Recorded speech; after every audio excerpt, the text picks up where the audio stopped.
天哪，原来英国小学生的德语课和性教育课是这样的。你知道 PSHE 吗？这是英国中小学课堂中最重要的一节课，里面涵盖了性教育、行为教育和财商教育。那什么是 PSHE 呢？米娅，那你们学校的 PSHE 是什么意思呀？ P for personal 个人 ，S for social 社会 ，H for health 健康 ，E for economics 经济。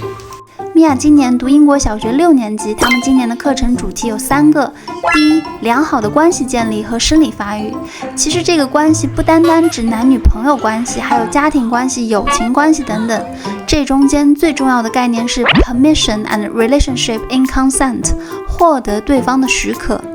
米娅从很小的时候我就观察到，无论在中国还是英国，当她想要加入一个群体，甚至只是去小区楼下和小朋友们一起玩的时候，她会习惯性做个自我介绍，然后询问每一个小朋友，请问我可以跟你一起玩吗？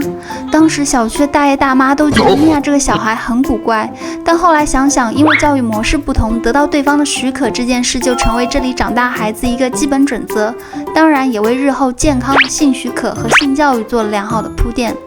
米娅跟我说，他们还上了 puberty education， 就是早期性教育。她说课上单独分开了男生和女生，并且放了男人和女人的身体图片，给这群小孩解释了青春期的身体会因为荷尔蒙的变化而变化，同时呢也会比较情绪化。也和小朋友们说，男生平均12岁进入青春期，女生是11岁，当然也给女孩子们解释了跟生理期有关的知识。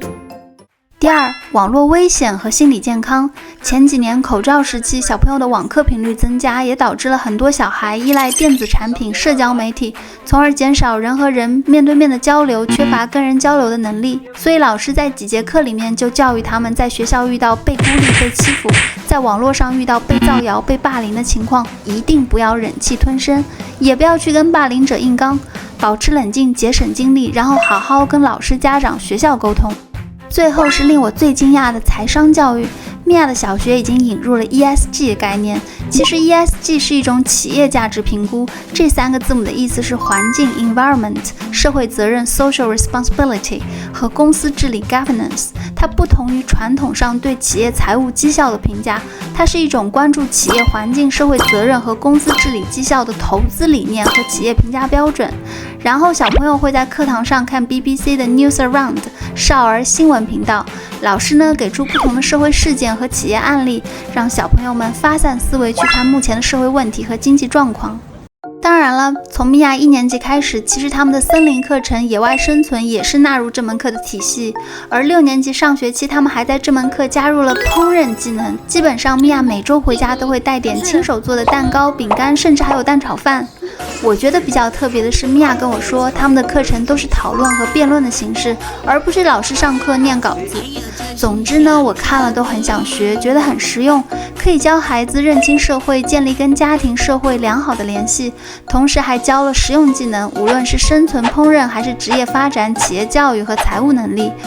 好可惜啊，我小时候在国内的小学、中学都没有这样的课程。所以看完视频的你，觉得他们这个课程怎么样呢？